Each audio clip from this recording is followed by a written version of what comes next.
you get 0 first kiss for being first. You know that, right? Absolutely not. Absolutely not. Absolutely not. Not happening. That's so annoying. Ugh. I like don't even know what that was or like why that just happened. That's actually like so fucking annoying.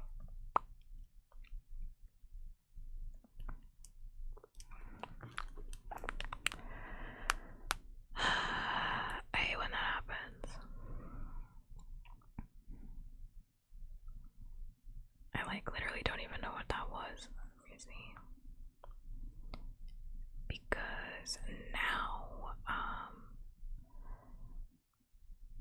like the annoying thing about Twitch that I absolutely hate is that Twitch rewards you, right, for being live for a long period of time. So whenever I end a stream and I come back, instantly my discoverability goes all the way to the bottom because I'm no longer, I had just stopped being live.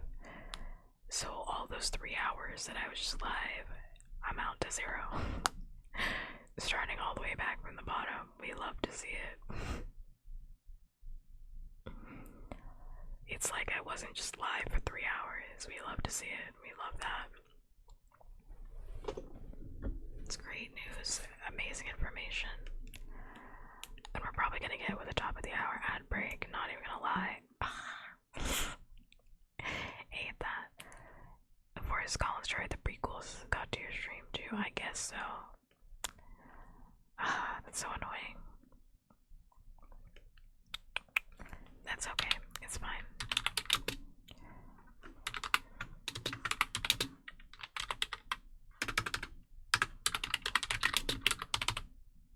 There it is, yeah.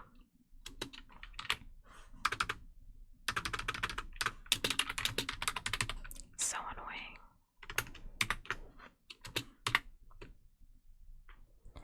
I honestly like don't even know what the heck is happening. Maybe I should go. Maybe a cord is loose or something.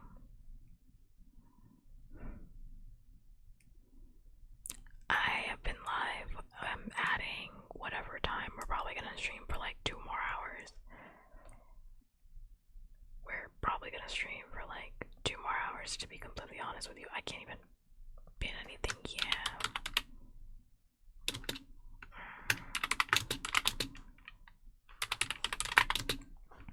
I'm just like giving it a second.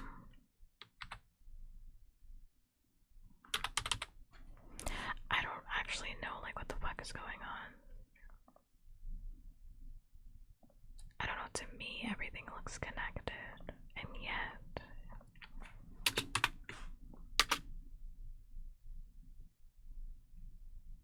there we go. Okay. I don't know, like OBS is just like not my best friend. It seems like as of recent. I kind of want to go and check and see that everything is fine real quick. So I'm gonna go see if I can like make sure that everything is okay just really quick since we're just starting stream again. And hit everybody with a BRB.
if stream crashes again, it's telling me that it's time for me to stop streaming. If stream crashes a second time, I will just stop streaming.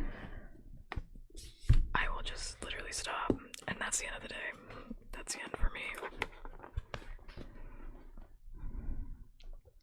So, if it crashes again, it wasn't meant to be, and Pup is gonna play Stardew Valley. I'm gonna play Stardew Valley and eat food. Okay. Now I gotta restart where the hell we were at. We were on chapter 12, page 166. That threw me for a fucking loop. Okay. If it crashes again, I'm literally just gonna end stream. I'm not even gonna try it. I'm not even gonna try it. I honestly don't know. You will absolutely not get your first kiss. We've been over this. Absolutely not. It's still the same stream. It's still the same stream, and your rights have been revoked for this stream. Your rights have, in fact, been revoked. It's still the same stream.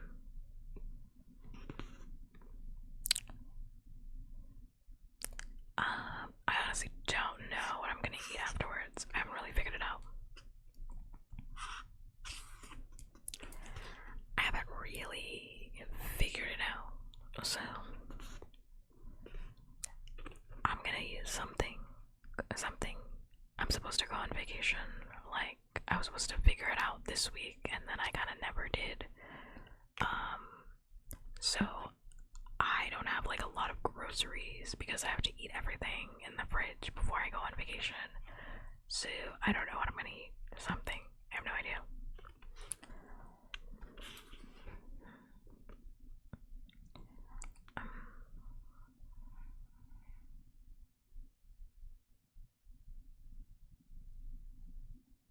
Okay.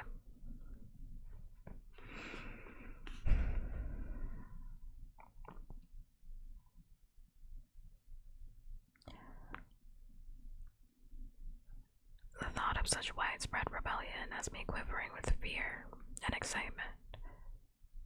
I want to ask them more, but Cinna appears to give me a hug and check my makeup. His attention goes right to the scar on my cheek.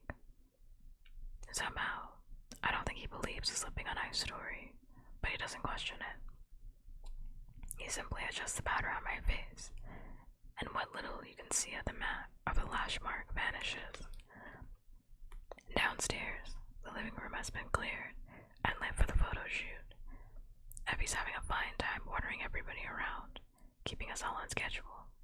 It's probably a good thing, because there are 6 gowns, and each one requires his own headpiece, shoes, jewelry, hair, makeup, setting, and lighting. Creamy lace and pink roses and ringlets, ivory satin and gold tattoos and greenery, a sheath of diamonds and jeweled veil and moonlight. Heavy white silk and sleeves that fall from my wrist to the floor, and pearls. The moment one shot has been approved, we move right into preparing for the next. I feel like dough, being kneaded and reshaped again and again. My mother manages to feed me bits of food and sips of tea while they work on me, but by the time the shoot is over, I'm starving and exhausted. I'm hoping to spend some time with Cinna now, but Effie whisks everybody out the door, and I have to make do with the promise of a phone call. Evening has fallen, and my foot hurts from all the crazy shoelaces, so I abandon any thoughts of going into town. Instead, I go upstairs and wash away the layers of makeup and conditioners and dyes, and then go down to dry my hair by the fire.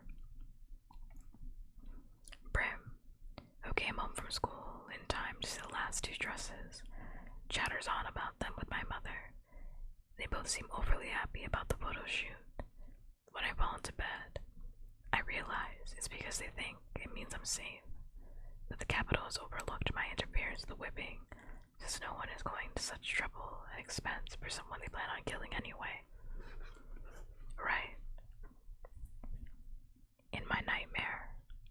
dressed in a silk bridal gown, but it's torn and muddy.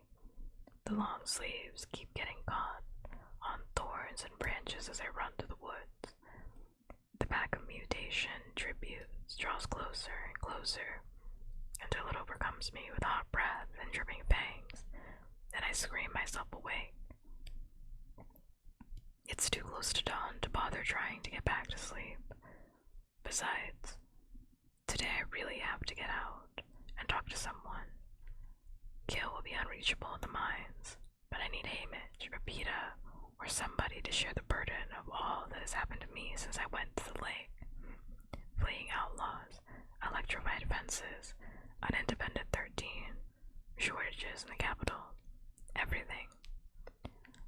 I eat my breakfast with my mother and Brim and head out in search of a confidant.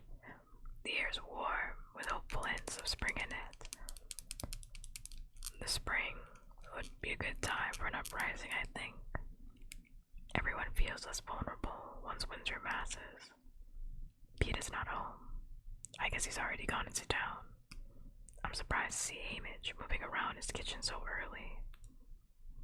I walk into his house without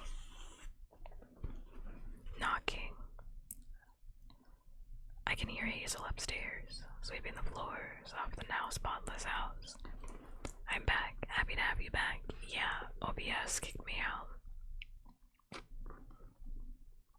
OBS just stopped working, so yeah.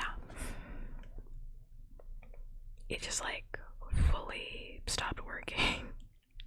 So I'm done, I guess. So I'm they kicked me out. It just fully and completely kicked me out.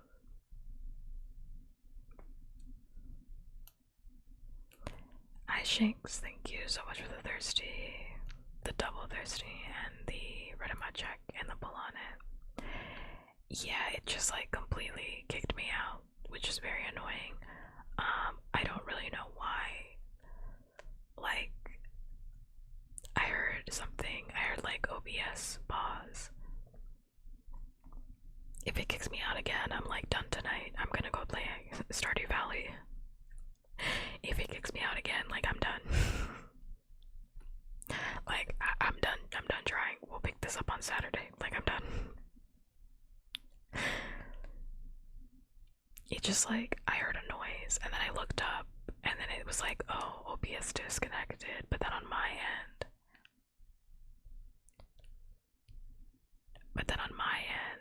it looked like OBS was just connecting.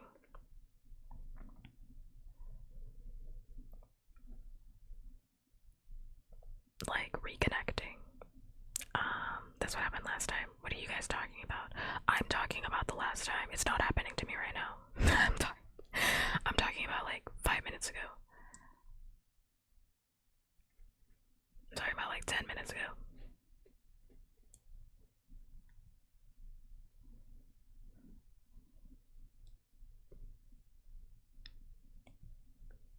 Puppkats over. I mean, I'm just kind of annoyed. I'm not gonna lie. I'm kind of annoyed. I'm a little annoyed. The wind is taken out of my sails just a little bit. I still want to keep reading, but the wind is taken out of my sails just a little bit. I would be less annoyed if Twitch didn't factor in how long you've been streaming into discoverability, because now I'm oh my fucking god,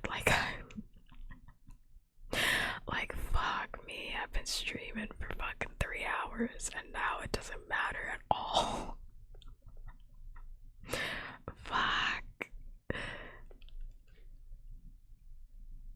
That's why I'm I was genuinely thinking of just canceling stream, but what the hell is on my nail right now? I was thinking of canceling stream, but then I was well, I think I'm just gonna end up reading the Hunger Games without you guys, so I might as well finish it. I might as well come back and finish it. Might as well.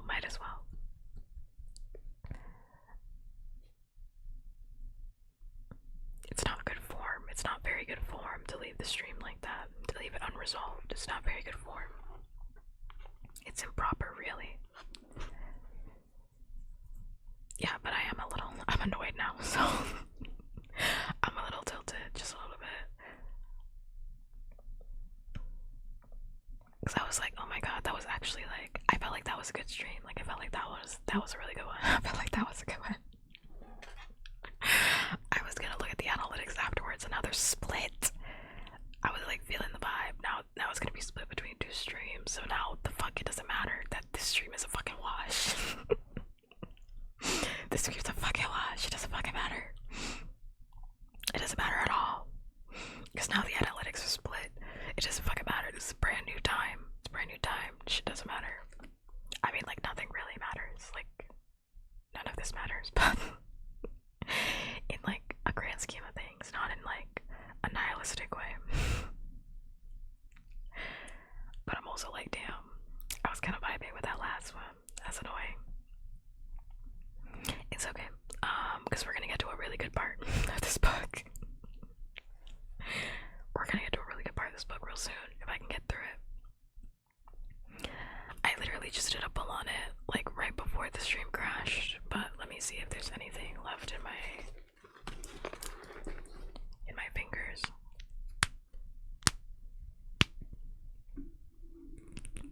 I can't crack my thumbs anymore because I have nails on. There we go. One big one. Not very big. I can like crack the hell out of my arm, but I'm trying not to do that. I'm trying not to do that because I think I have arthritis, but and I really shouldn't be doing that. I really shouldn't be cracking everything, but it feels really good, you know? Feels like really good to do. And until I see official diagnosis, I think we're good. I think we're okay. Okay, where was I? 168, not quite 169.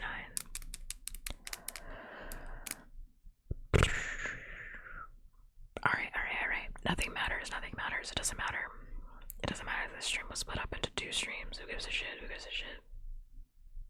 I'm logging the fuck in. I'm logging into this stream. I'm logging in.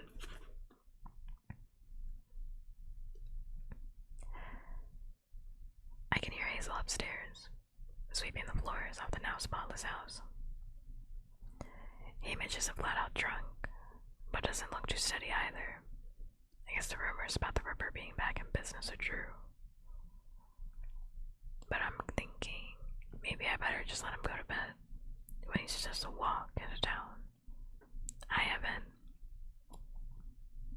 Hamish and I can speak in a kind of shorthand now. Well, I mean, like, there's no use crying over spilled milk. So, you kind of just keep going. Like, it sucks. Okay, now what? It sucks. I had a moment to think about it. Okay, this is a brand new stream. We're gonna do a 2-hour stream. That's the vibe. 2 hours, 2 more hours. I don't like doing 2-hour streams, but what am I gonna do? So it's gonna be 2 hours. Because I think in like 2 hours I'm gonna be like delirious a little bit and I'm gonna need to go eat, so I think I got like a couple more chapters in me. And that will probably take us, and then that's it, because I would have done 5 hours and 5 or 6 hours and I will be tired. So not really tired, but I will certainly be hungry, and I think I'm gonna go have drinks tomorrow with a friend before she goes on vacation herself. I don't know if I'm gonna have drinks tomorrow or Saturday. So if I have to have drinks, I need to have food in my stomach. I need to have like a good start to the next day. Otherwise, it's gonna be a problem. Anyway, in a few minutes, I've updated him, and he's told me about the rumors of the uprising risings at 7 and 11 as well. If my hunches are right, this would mean almost half the districts have attempted to rebel. Do you think it will work here? I ask. Not yet.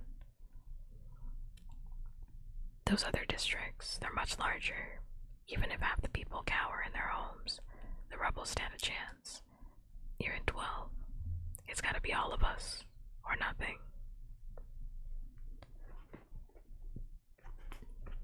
I hadn't thought of that.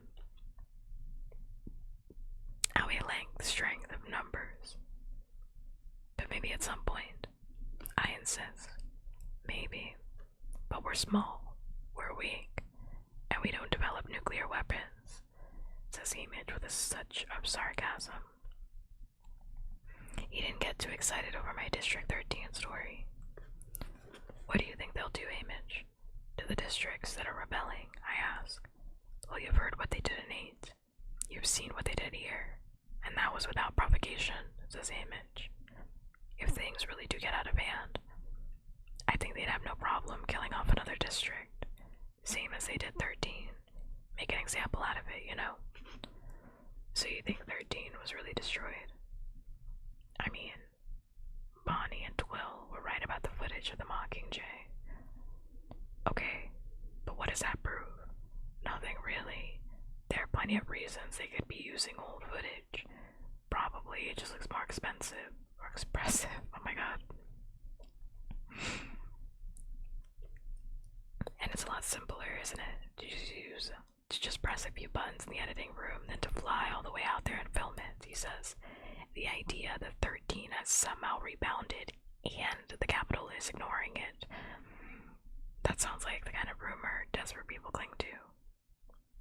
I know. I was just hoping, I say. Exactly. Because you're desperate, says Image.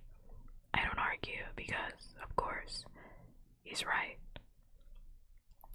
But also, it's like Katniss is like surrounded by people, like, no offense to Image, but, and I think they say this later, I don't know if that's like in the book or they say it in the movies, but like they definitely address it at some point that like Image, I mean, they actually do talk about it. It's like when Peeta gets upset at the both of them for like lying, it's because Image and Katniss are like one in the same, like it's the same shit with Gale, like it's the same problem with her hanging out with Gale, because like, well, in a different way, because like Image and Katniss like understand each other in a different way, and then Gale and Katniss are too similar, like deep down with their anger, but we won't get to that until later.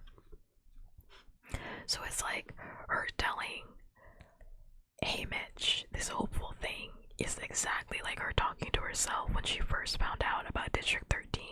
It's the same shit, like it's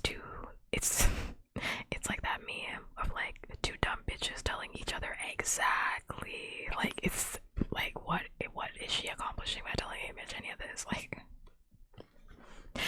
if you want two depressing people to talk to each other, that's Katniss and Image. She should have told Peeta, but I know Peeta was not around, but she should have told Peeta. The only people that are not like her in her life at this exact moment are Peeta and Prim and her mom, and that's it. And that's it. Everybody else is like a little bit too close to, a little bit too similar to Katniss in a way that is very unhelpful. It's like extremely unhelpful, in my opinion. Yeah, like, that's the thing, and I can't remember if I think they talk about it in Mockingjay, not in this book exactly, but like, Image and Katniss are like really not good for each other, especially like when they're in like a spiral. Like, they're not good for each other when they're in a spiral because they're like two dumb bitches telling each other exactly. Yes, exactly. Like, this is what we should be doing. Exactly. This sounds good. And it's like, that's not helpful. And then Gail over here is like, Katniss, you know what you should do? Be a part of the rebellion. Also not helpful. Also not helpful, man, but we'll get to that. I'll get to his ass. I don't have time for Gale right now because we had 2 chapters of Gale, but like, I'll get to him later.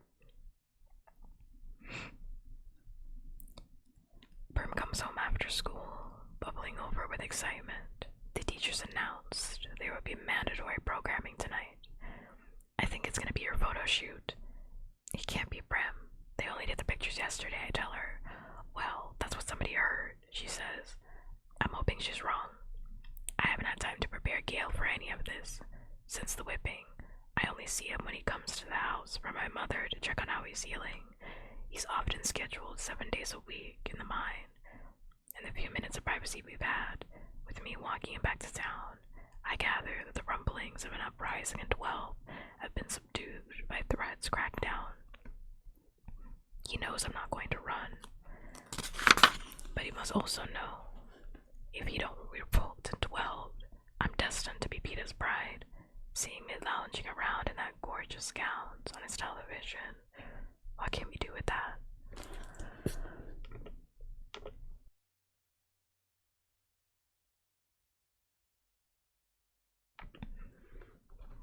The dying of a coughing fit, okay.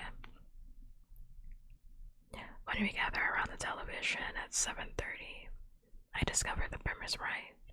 Sure enough, there's Caesar Flickerman speaking before a standing room only crowd in front of the training center, talking to an appreciative crowd about my upcoming nuptials. He introduces Cinna, who became an overnight star with his costumes for me in the games, and after a minute of good-natured chit-chat, we're directed to turn our attention to a giant screen. I see now how they could photograph me yesterday and present the special tonight. Initially, Cinna designed 24 wedding gowns. Since then, there's been a process of narrowing down the designs, creating the dresses, and choosing the accessories. Apparently, in the capital, there were opportunities to vote for your favorites at each stage. This is all culminating with shots of me in the final 6 dresses, which I'm sure took no time at all to insert in the show. Each shot is met with a huge reaction from the crowd, people screaming and cheering for their favorites, booing the ones they don't like. Having voted and probably bet on the winner, people are very invested in my wedding gown. It's bizarre to watch when I think about how I never even bothered to try one on before the cameras arrived. Caesar announces that interested parties must cast their final vote by noon the following day. Let's get Katniss Everdeen to our wedding in style, he hollers to the crowd. I'm about to shut off the television, but then Caesar is telling us to stay tuned for the other big event of the evening. That's right, this year will be the 75th anniversary of the Hunger Games, and that means it's time for our 3rd quarter quell. What will they do? Asked Brim. It isn't for months yet. We turn to our mother, whose expression is solemn and distant, as if she's remembering something. It must be the reading of the card. The anthem plays, and my throat tightens with revulsion as President Snow takes the stage. He's followed by a young boy dressed in a white suit, holding a simple wooden box. The anthem ends, and President Snow begins to speak, to remind us all of the dark days from which the Hunger Games were born. When the laws for the games were laid out, they dictated that every 25 years, the anniversary would be marked by a quarter quell. It would call for a glorified version of the games to make fresh the memory of those killed by the district's rebellion. These words could not be more pointed, since I suspect several districts are rebelling right now. President Snow goes on to tell us what happened in the previous quarter quells. On the 25th anniversary, as a reminder to the rebels that their children were dying because of their choice to initiate violence, every district was made to hold an election and vote on the tributes who would represent it. I wonder how it would have felt, picking kids kids who had to go. It is worse, I think, to be turned over by your own neighbors and have your name drawn from the reaping ball. On the 5th anniversary, the president continues, as a reminder that 2 rebels died for each capital citizen. Every district was required to send in twice as many tributes. I imagine facing a field of 47 instead of 23. Worse odds, less hope, and ultimately, more dead kids. That was the year Image won. I had a friend who went that year. My mother says quietly. Maisley Donner. Her parents own the sweet shop. They named me. They gave me her songbird after a canary. Prim and I exchanged a look. It's the first we've ever heard of Maisley Donner. Maybe because my mother knew we would want to know how she died. And now we honor our 3rd quarter quell, says the president. The little boy in white steps forward, holding out the box as he opens the lid. We can see the tidy, upright rows of yellowed envelopes. Whoever devised the quarter quell system had prepared for centuries of Hunger Games. The president removes an envelope clearly marked with a 75. He runs his finger under the flap and pulls out a small square paper. Without hesitation, he reads, "On the 75th anniversary, as a reminder to the rebels that even the strongest among them cannot overcome the power of the capital, the male and female tributes will be reaped from their existing pool of victors." My mother gives a faint shriek, and Prim buries her face in her hands. But I feel more like the people I see in the crowd on television, slightly baffled. What does it mean, existing pool of victors? And then I get it. What it means. At least for me, District 12 only has 3 existing victors to choose from. 2 male, 1 female. I am going back into the arena.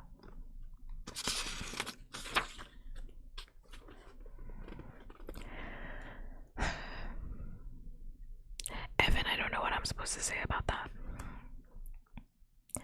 Chapter 13. Also, I just have to say, what a gag. What an absolute gag. Like, Suzanne, you're fucking sick. Like, we thought that we were gonna see, like, brand new kids. We were gonna see Katniss act as a mentor, and Peeta act as a mentor, and Haymitch act as a mentor all together on this, like, cute little tour. I mean, it's not cute, it was terrifying. But then, just like, actually, no. Yeah, they're gonna do it again. Double the Hunger Games. Like, you're actually sick. That's actually, like, what a twist. What a twist. Suzanne, like, what a twist. She said they're not traumatized enough. Put them back in. I know Peeta got his leg, stabbed off, and Peeta no longer has a leg, and Katniss had her eardrum blown clean straight through to the point where she was deaf. That's not my problem. Back into the games you go. Oh, and I know Haymitch. Yes, Haymitch drinks every single night because what he had to experience in the games was so bad that he would rather be drunk 25/7. Yeah. Anyway, back to the games. Back into the games. That's sick and twisted. When I read that, a gasp. Gasp. Absolute gasp. Chapter 13. For District 13. No.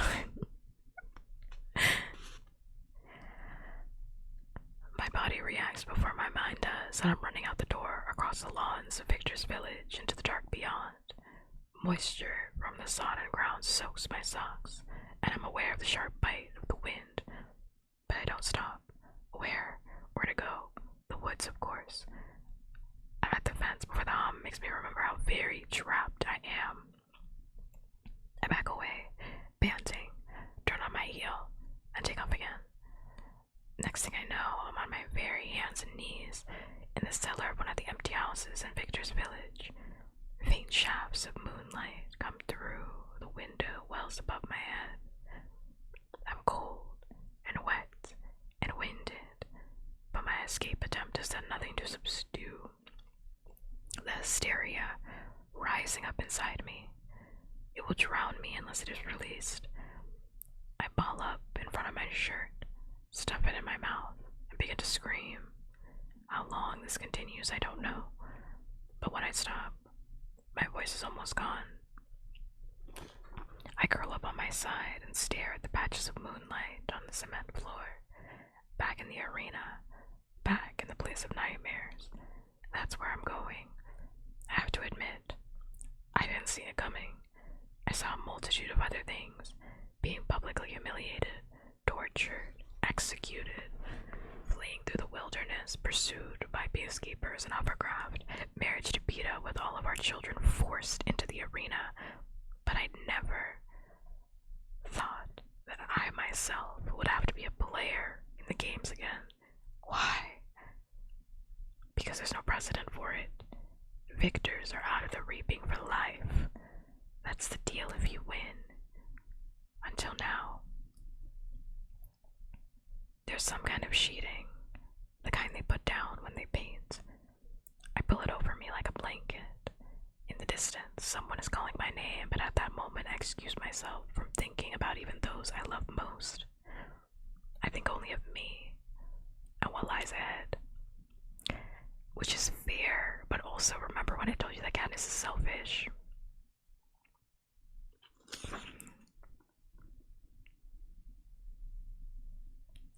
Remember when I told you that Katniss is selfish? Yeah, I think like one of my favorite lines in the entire book is in this chapter, in the entire like franchise is in this chapter. But like, I can't help myself. I'm so excited because I'm like, oh, this is where the book gets really fucking good. Like, I can't help myself.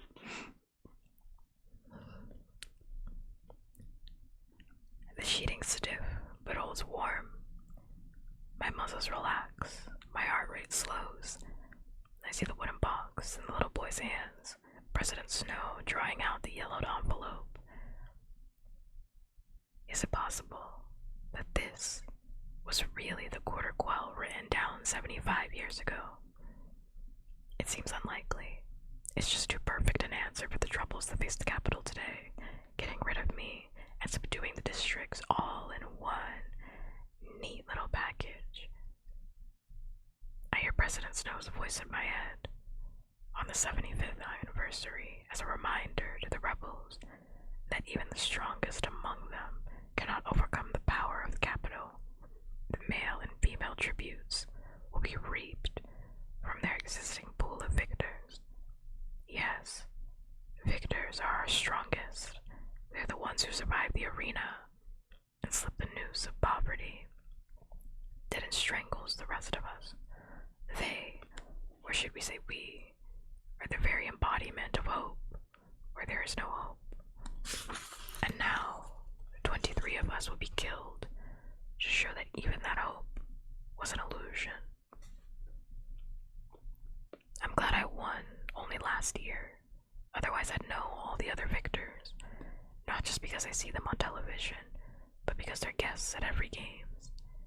Even if they're not mentoring like Haymitch always has to, most return to the capital each year for the event. I think a lot of them are friends, whereas the only friend I'll have to worry about killing will either be PETA or Haymitch. PETA or Haymitch. I sat up straight, throwing off the sheeting. What just went through my mind? There is no situation in which I would ever kill PETA or Haymitch, but one of them will be in the arena with me. That's a fact. They may have even between the two of them who it will be. Whoever is picked first, the other will have the option of volunteering to take his place. I already know what will happen. Peeta will ask Hamish to let him go into the arena with me no matter what. For my sake. To protect me. I stumble around the cellar, looking for an exit. How did I even get into this place? I feel my way up the steps to the kitchen and see the glass window in the door has been shattered. Must be why my hand seems to be bleeding. I hurry back into the night and head straight to Hamish's house. He's sitting alone at the kitchen table, half-empty bottles of white liquor in one fist, his knife in the other, drunk as a skunk. There she is, all tuckled out. Finally did the math, did you, sweetheart? Worked out you won't be going alone. And now you're here to ask me, what? He says. I don't answer. The window's wide open, and the wind cuts through me just as if I was outside. I'll admit, it was easier for the boy. He was here before I could snap the seal on the bottle, begging me for another chance to go in, but what can you say? He mimics my voice. Take his place, Hamish. Because all the things being equal, I'd rather Peeta had a crack at the rest of his life than you. I bite my lip, because once he said it, I'm afraid that's what I do want, for Peeta to live, even if it means Hamish's death. No, I don't. He's dreadful, of course, but Hamish is my family now. What did I come for? I think. What could I possibly want here? I came for a drink, I say. Hamish bursts out laughing and slams the bottle on the table before me. I run my sleeve across the top and take a couple of gulps before I come up choking. It takes a few minutes to compose myself, and even then my eyes and nose are still streaming. But inside me, the liquor feels like fire, and I like it. Maybe it should be you, I say matter-of-factly as I pull up a chair. You hate life anyway. Very true, says Hamish. And since the last time I tried to keep you alive, it seems like I'm obligated to save the boy this time. That's another good point, I say, wiping my nose and tipping up the bottle again. Peeta's argument is that since I chose you, I now owe him anything he wants, and what he wants is the chance to go in again to protect you, says Hamish. I knew it. In this way, Peeta's not hard to protect. While I was wallowing around on the floor of that cellar, thinking only of myself, here he was, thinking only of me. Shame isn't a strong enough word for what I feel.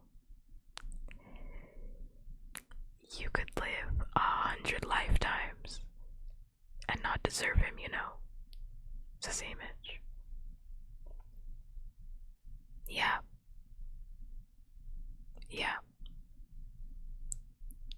I say briskly. No question. He's the superior one in this trio. So what are you gonna do? I don't know. Hamish sighs. Go back in with you maybe, if I can. If my name's drawn at the reaping, it won't matter, he'll just volunteer to take my place. We sit for a while in silence. It'd be bad for you in the arena, wouldn't it? Knowing all the others. I ask. Oh, I think we can count on it being unbearable wherever I am. He nods at the bottle. Can I have that back now? No, I say, wrapping my arms around it. Hamish pulls another bottle out from under the table and gives the top a twist. But I realize I am not just here for a drink. There's something else I want from Hamish. Okay, I figured out what I'm asking. I say, if it is Peeta and me in the games, this time we try keeping him alive. Something flickers across his bloodshot eyes. Pain. Like you said, it's gonna be bad no matter how you slice it, and whatever Peter wants, it's his turn to be saved. We both owe him that. My voice takes on a pleading tone. Besides, the capital hates me so much, I'm as good as dead now. He still might have a chance. Please, Hamish, say you'll help me. He frowns at his bottle, weighing my words. Alright, he says finally. Thanks. I should go see Peta now, but I don't want to.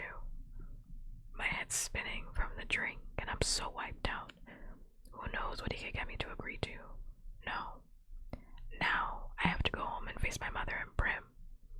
As I stagger up the steps to my house, the front door opens, and Gale pulls me into his arms.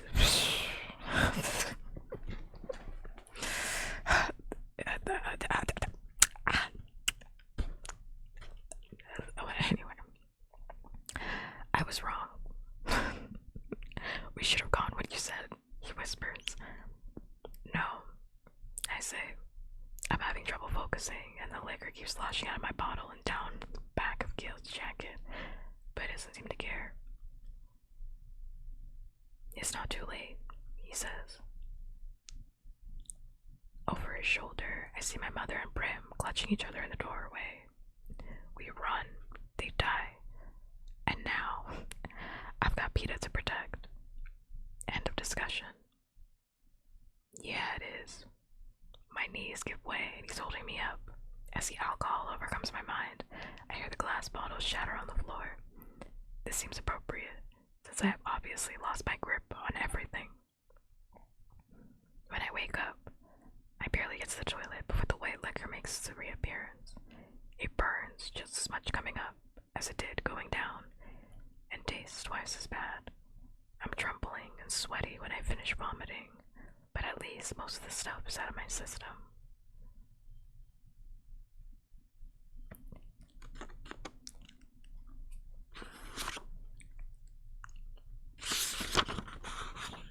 Enough made it into my bloodstream, though, to result in a pounding headache, a parched mouth, and a boiling stomach. I turn on the shower and stand in the warm rain for a minute before I realize I'm still in my underclothes. I'm washing me in my clothes. No, I have to say that, like, when you're drunk, that sounds like such a good fucking idea. Like when you're like really shit faced, that sounds like such a good idea. Like you in the clothes on the tub. Oh, damn, that sounds good as fuck. And then you like sober up for like 5 seconds, and you're like, what the fuck? Because I've definitely had that thought before, where I was like, oh my god, this sounds really good. It's gonna be like the best shower of all time. And then I sober up and I'm like, no. No. Bad idea. Horrible idea.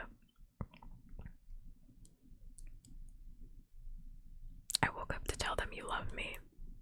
Everything is chaos. I definitely didn't say that line. When did you hear that? I turn on the shower. Oh, why did you hear that? My mother must have just stripped off my filthy outer ones and tucked me in bed. I throw the wet garments in the sink and pour shampoo on my head. My hands sting, and that's when I know the stitches, small and uneven, across one palm and up the backside of the other hand. Vaguely, I remember breaking that glass window last night. I scrubbed myself from head to toe, only stopping to throw up again, right in the shower. It's mostly just bile and goes down the drain with the sweet-smelling bubbles. Finally clean, I pull on my robe and head back to bed, ignoring my dripping hair. I climb under the blankets. Sure, this is what it feels like to be poisoned. The footsteps on the stairs renew my panic from last night. I'm not ready to see my mother and Prim. I have to pull myself together to be calm and reassuring, the way I was when we said our goodbyes the last day of the reaping. I have to be strong.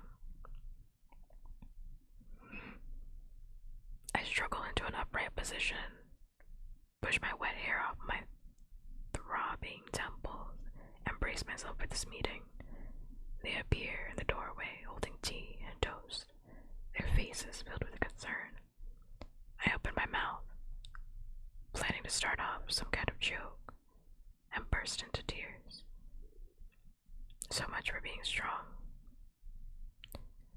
My mother sits on my side of my bed, and Brim crawls right up next to me and they hold me, making quiet, soothing sounds until I'm mostly cried out.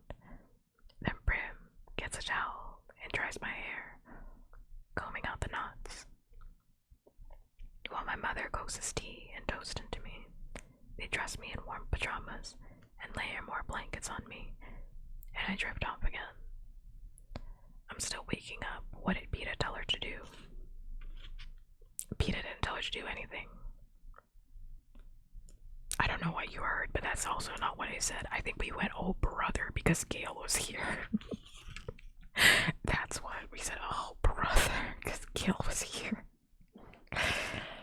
And we don't respect Gail in this house. We don't respect incels, because Gail is kind of an incel, but that's just my opinion. I think he's a little bit of an incel. I think he's a little bit of an incel. Just a little bit, but we're not there yet. We're not there yet. I mean, we're there, but we're kind of not.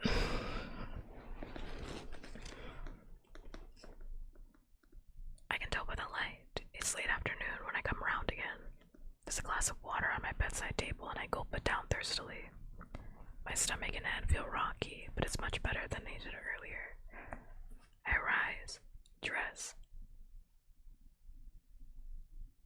and braid back my hair before I go down. Oh, she had said that,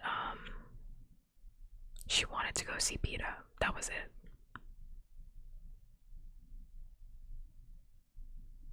She wanted to go see Peta, but then she's like, I don't want to see him because I have this secret agreement with Image, and if I go see Peta right now while I'm absolutely shit-faced, I might just tell him about the secret agreement that I have with Image to keep him alive, which I know that Peta would not want because he wants to keep me alive, so I'm gonna lie to his face.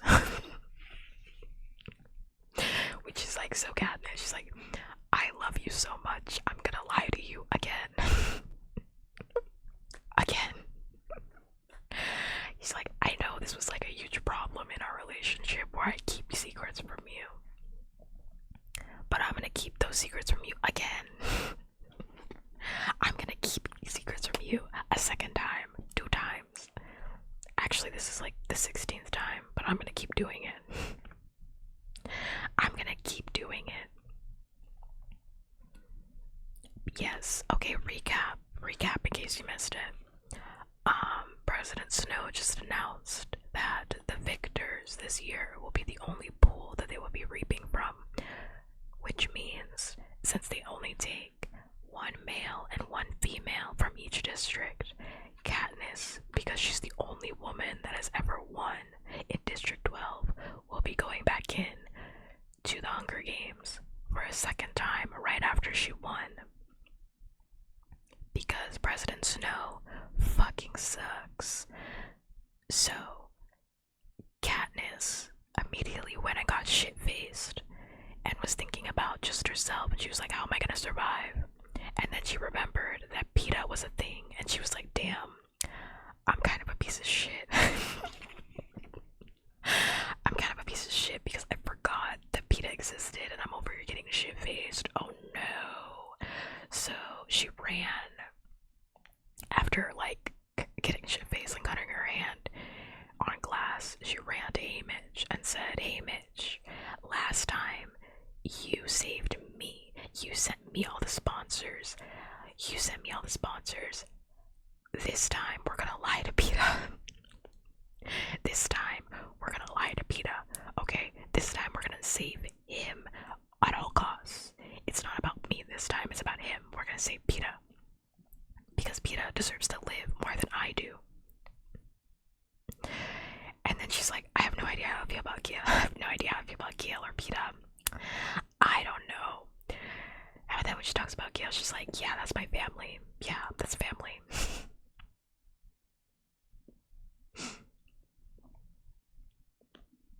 That's family. Yeah. But then when she talks about Peter, she's like, yeah, he's better than me in every single way. I actually don't deserve him. I actually feel like he's a much better person than I am. I will never be able to stop repaying this man for the rest of my life. Like, I think about him and I think about his soft eyelashes and his sturdy hands. Like, what was that old chapter? That old chapter where they're just like painting together and she's like, his eyelashes are really long and pretty. It's like, okay. Okay, anyway. I mean, I know what that is. We'll get to that later. As a surprise tool, we're gonna use in our pockets for later. But it's like, she's like, I have no idea. I just want him to live way more than me. That's all that matters right now. She's like, I can't stop thinking about that boy with bread. I don't know what that means though. Anyway, so Haymitch and her basically concoct a plan where they're like, okay, this time, about the book with the plants, yeah, they did the family book together because that's her family's book. That means that he's family. We can't really talk about that right now. I have like this huge smile on my face. We can't talk about it right now because the rest of this book is emotional warfare. And like, I actually don't even know how we're gonna get through Mockingjay because I might actually cry. Because it's like actually like worse. It's like way worse. It's like actually like so much worse. But I think I'll be fine. I think we'll be just fine for this one. Yeah, literally, like actually, which is so funny that you say that joke about Vietnam because Suzanne Collins actually, like, I think she's so fascinated with the war because her family was in the Vietnam War, and then while she was writing the Hunger Games, the Iraq War was happening, so like, she has so much of like war in her life, or has experienced so much war in her life. Oh my god, I have tears in my eyes because I'm thinking about the future. It's so bad. Anyway, so now Haymitch and Peeta have this plan where they're like, okay, all the sponsors are gonna go to Katniss. Just keep that in mind. Just keep this in mind. Keep in mind, I need you to hold this in your back pocket for the rest of the book. That Katniss said, like you said, it's gonna be bad no matter how you slice it, and whatever Peeta wants, it's his turn to be saved. We both owe him that. Just remember that line. Just keep that in the back of your pocket. Okay.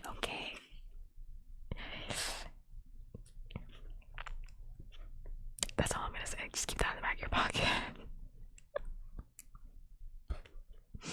Cause it's not good.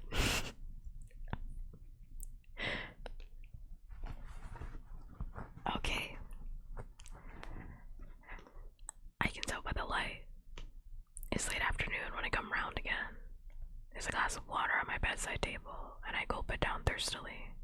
My stomach and head still feel rocky, but much better than they did earlier.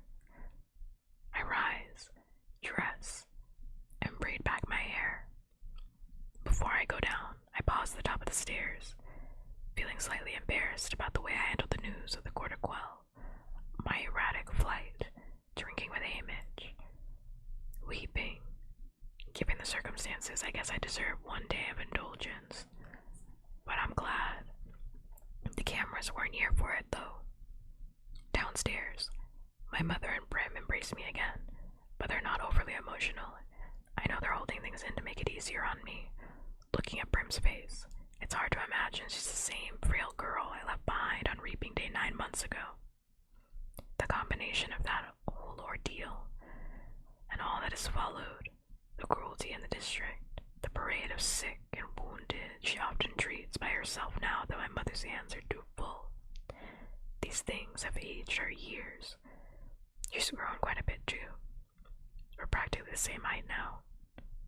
But that isn't what makes her seem so much older. My mother ladles out a mug of broth for me. I ask for a second mug to take to Hamish, and I walk across the lawn to his house. He's only just waking up and accepts the mug without comment. We sit there almost peacefully. Damn, all these pages stuck together. Sipping our broth and watching the sun set through his living room window.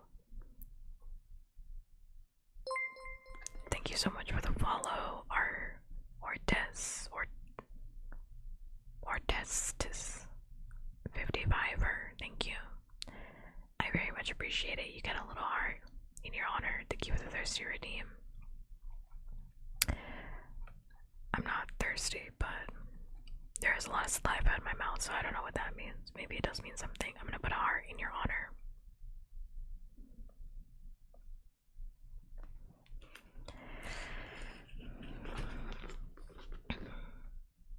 That new book stick.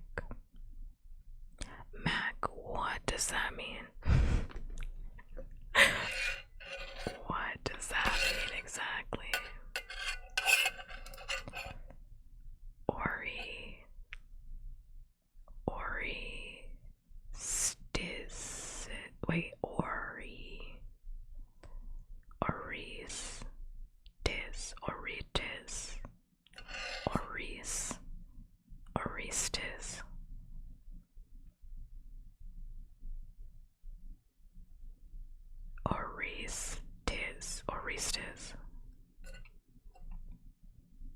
Orestes.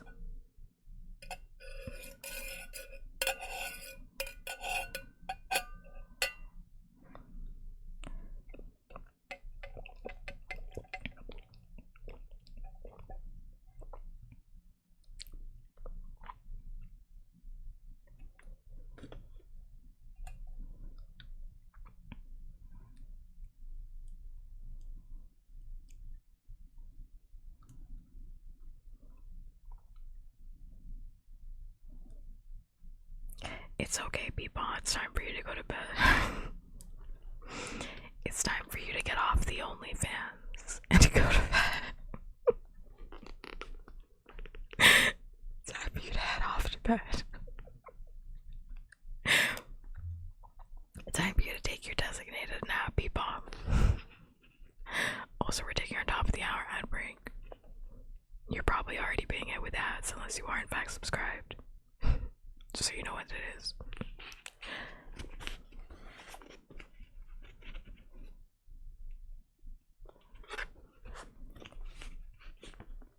Okay.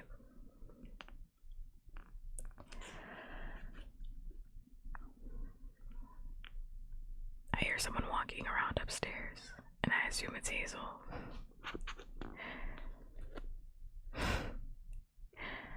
It's okay. I know what you are now, so it's understandable. Your mind is riddled. Your mind is absolutely eroded, and I get it. It's hard to make words sometimes, but it's time for that nap, people. It's time to continue that nap. It's time. This shit sounds like gunshots.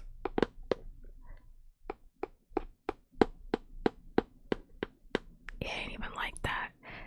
That's what a man would say when it very much is like that.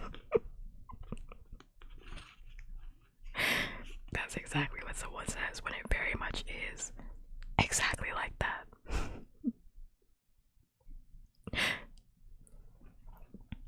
I ain't even do it like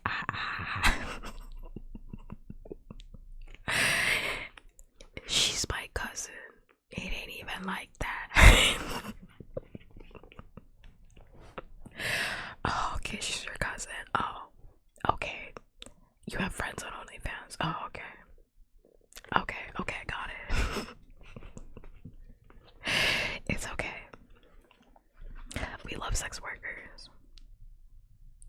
love sex workers. I'm a huge supporter of sex workers. We love them. I have friends that are sex workers. But like, I know what you are. It's okay. It's okay. That honestly, I can't read, but like, honestly, that was the best part of the stream yesterday. That really was the best part of the stream. I was like, oh my god, I got Mac.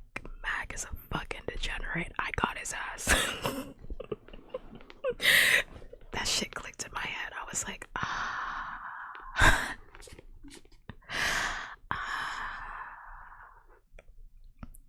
I know what you are. No, it's okay. I got it. I got it. I understand.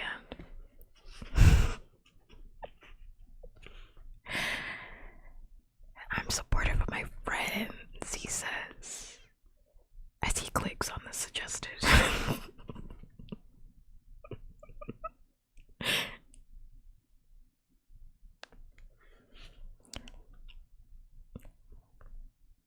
Mac is a subscriber, a follower of ear licking on OnlyFans. It's okay. It's who he is. I mean, like, I just didn't think that was what Mac was into, but you learn something new about your community every single day. This is gonna go gangbusters when I finally get a 3DIO and I start doing the ear licking streams. I don't know about that. Maybe.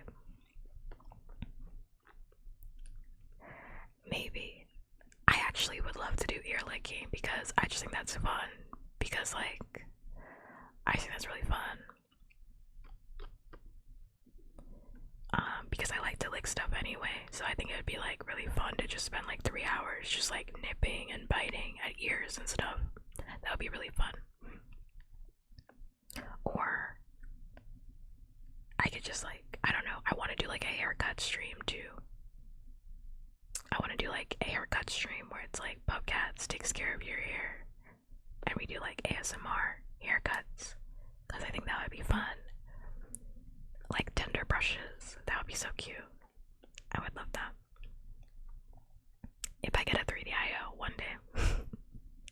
Yes, the person we rated yesterday, it was very funny because like Mac was immediately like, I think I've seen you somewhere before. and I was reading and I was like, where did Mac have seen this person before? And she was like, the spicy app. And I was like, oh. I hope she didn't think that I was being mean because, like, we love sex workers. I just think that Mag is a degenerate. That's all. I hope she doesn't think that I was being like, oh, that's disgusting, because it's not. I just think Mag is a degenerate. That's it. That's the only thing. I just think it was funny.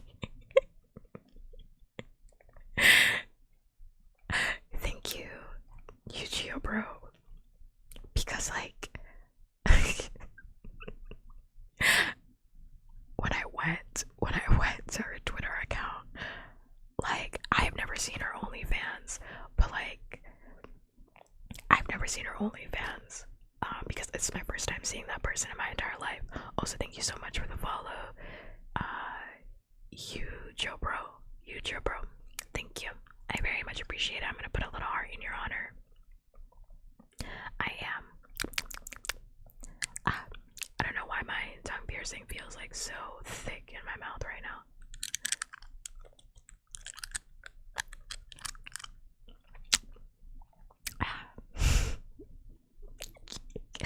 Because when I went to her Twitter, I saw like what did she call herself? Like the butthole licks or something, and I was like, oh, okay. I was like, oh my god, this is what Mac is into. Like that shit was like making me crack the fuck up.